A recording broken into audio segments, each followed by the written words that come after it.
Hello, my name is Victoria Antonelli. I am a breathwork facilitator, actor, writer, business owner, and today I am recording only audio, not video, because I have had all of these storage issues with my laptop. So this is going to take up less space until I can purchase an external hard drive, get my Dropbox subscription renewed, all that fun stuff. I just had a lovely conversation with two friends, and one of them was giving me all these tips on how to make the most of my storage, how to get additional storage, and all that. That is his specialty, computers and tech and beyond. So very grateful for those insights.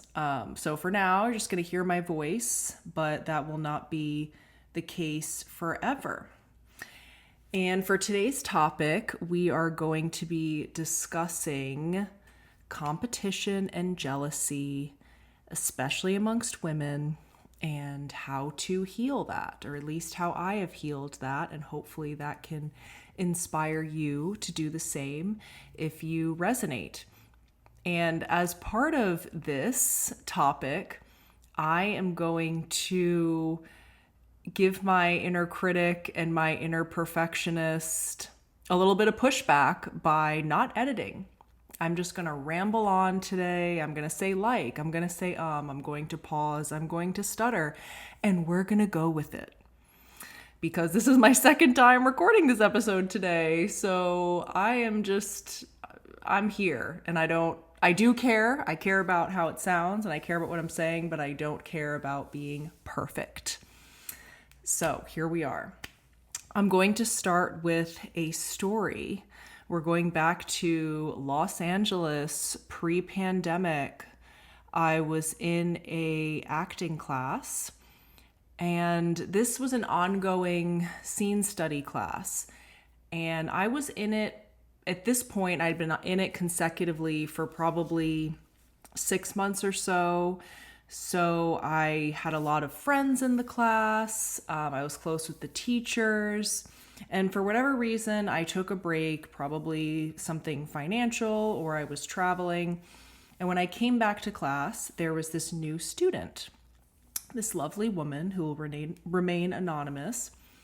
And she was tall and beautiful and an incredible actress, a year or two younger than me, and seemingly, in my mind, had replaced me. She had filled that role that I had as the tall, funny, quirky chick. She was fulfilling that role now, and everyone else seemed to agree that she was better than me, a better actress, funnier, whatever. The teachers would tell her she was special. And I was just very triggered by this. And I couldn't help but like her. I mean, she's a lovely person, but a part of me felt like there was not enough space. There was not enough room for us both to exist in our own similar and unique ways. There had to be one top dog and the other one was the underdog. So I took the role of the underdog, feeling bitter and left out and just not as whole, not as complete as this other person. And she has worked more than me as an actor, and she does have a more credits. She has a more her career is just, there's more going on, let's just say. And I have held on to this unknowingly, I guess, since then, because it would come up from time to time. Maybe I would see something on social media or just have a memory surface, and it still felt very tender and very charged. So recently, a memory or a thought from this class came into my mind. I had been questioning acting and if I had it whatever that means. If I'm meant to do this, blah, blah, blah. The industry's in a really weird place right now. If you're in it, you know. And having all these thoughts. And then coincidentally, a few days after that, I'm sitting with Lou and he puts this movie on and he's like, this is one of my favorite movies that's come out recently, blah, blah. And I'm watching it and she's in the movie. And I was like, oh, this sounds familiar. And then that was why. And so I start talking to Lou about this whole acting class drama. And I realize I need to do some work around this. This is obviously something that is still very potent for me. And it needs to be looked at, it needs to be healed. So I go in the other room and I listened to a DI, stands for Deep Imaginings, through To Be Magnetic, which I've linked them before in my past podcasts. I'll link it again. It's a monthly program. And right now I am doing the money challenge. So a lot has been coming up across the board. And at first I did not make the connection with this scenario to the money challenge, but I will make that connection later. So I listened to the trigger DI, that's what it's called. And I had all of these limiting beliefs come up and I'm feeling into it and I'm crying. And what was coming up for me is I'll never be good enough. I'll never be chosen. Something's wrong with me. All these beliefs that I have worked through many times, but the thing is we are onions. We have many layers. So on one level, we may heal something, but then it shows up in another area of life. So I really let my inner child say what she was going through, feel what was beneath the surface for as long as I needed. I even paused it was like 12 minutes, but I paused it, really let myself feel what was going on. But in total, this was like a 15-minute experience. So I went from letting something live underneath the surface, this trauma, this trigger, for 6 years, influencing God knows how many decisions that I was making or experience I was having or judgments, all these negative things with myself going on beneath the surface tied to this memory, instead of just dealing with it in 15 fucking minutes. And as soon as I went through that DI and then I revisited the memory, it did not have the charge. It did not have the same trigger that it had before, if at all. So that was extremely healing for me. And I also realized while doing it that this has been an ongoing theme throughout my life, in school, in sports, in acting class, in jobs. I didn't feel like I could shine and be my full self if there was someone else similar to me. Like I didn't believe that there was enough space for us to exist as our unique and similar shining selves. So that was something I needed to rewire. And I was sharing this a couple days ago with two of my friends, and one of them is also doing the money challenge, and she was like, oh, this makes perfect sense that it's coming up right now because this is related to scarcity. This is a scarcity mindset. So I am feeling scarce about expressing myself, about being myself, and thinking that I have to compete with other people.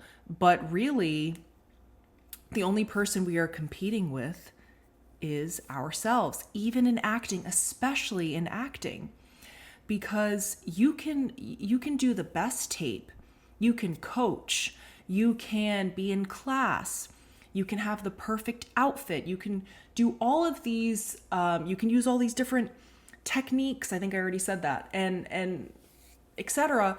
But if you are not the person for the role, you're not going to get the role. And that's not to say you should not prepare. Of course, you should prepare. Of course, you should experiment with different classes and different modalities to to better your craft. But at the end of the day, it's more about did I show up and do the best that I could for this audition? That is all you can do. And if they want to hire someone who looks completely different than you, or who looks like you but has a different essence or whatever, then you cannot change that. That is out of your control. What you have control over is showing up as your best self and truthfully portraying the character to the best of your abilities. And that's across the board. So this competitiveness that a lot of women, whether you're an actor or not, feel from a very young age it's really sad, because there is space for us all to shine and be ourselves. And on top of that, we're so much stronger when we are together, when we unite and we allow the other women in our lives to shine, and to support them, and to accept that we all have flaws and we all have strengths. And why not play off of each other? Why not help each other through that? So that was a very eye-opening experience. And you don't have to use a DI, or like you don't have to use any specific modality to heal. You can literally sit with your hand over your heart and just or over your belly, and just let yourself cry. Let yourself feel what is coming up. You can do breath work. You can go on YouTube and find a meditation. You can do EMDR, IFS. There are so many, and I'll link those below. I have in past episodes, so I will copy and paste those again if you're interested in learning about those different therapeutic techniques.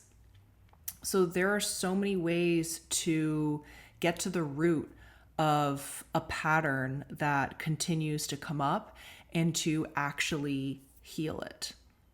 And like I was saying, there's layers. So this could come up again in a different way, but this layer is healed.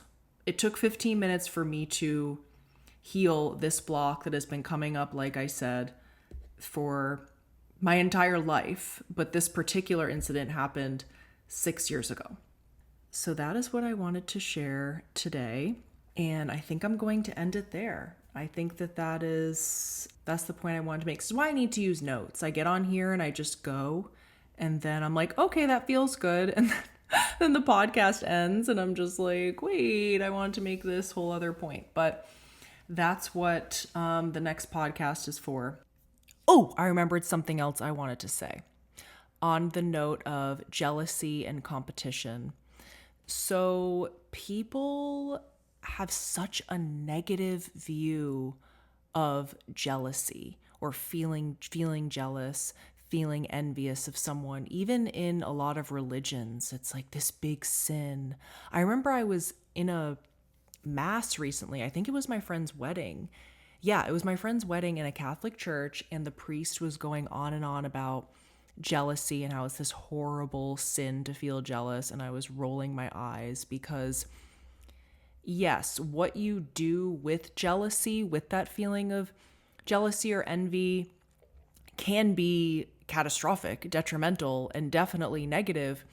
But simply feeling it is not inherently wrong or bad. It is a human emotion that everyone experiences at some point. And I hate when we label any emotions as good or bad in general. But I think that jealousy and envy in particular are very important. I know there's a difference between the two, but I'm just going to lump them together. Like, they're very similar, whatever. You can Google the definitions. But something really important about these emotions is it's showing you something that you desire, something that you want. And I remember one time I brought up a prompt in a breathwork class, and I used the word envy or jealousy, and people got all like up in arms. Like I said, it's something we all experience. Let's not shame ourselves and shame other people for just being a human being anyway. So when you are jealous of someone, envious of someone, there's something that they have that you want. And it can expand you.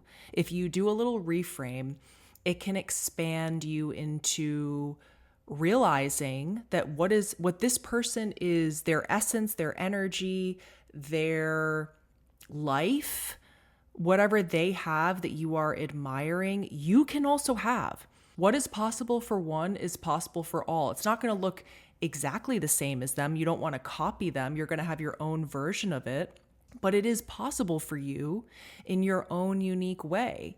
And what this woman in my acting class and other women that I have had this dynamic with have inspired in me is the realization that I can shine and be my authentic self. I can be confident with who I am because this person is very similar to me and they're shining. They don't care what anyone thinks. They are comfortable being their authentic selves. They are excelling at acting. I'm just as talented as them. Why can't I? Why can't I believe in myself and believe that that is possible for me? And even more importantly, there is space for us all to shine in our own unique and similar ways. So thank you so much for listening. I'm also going to include a form beneath if you want to ask a question for an upcoming episode. And today's Sunday, but whatever day it is you're listening, have a lovely rest of your day.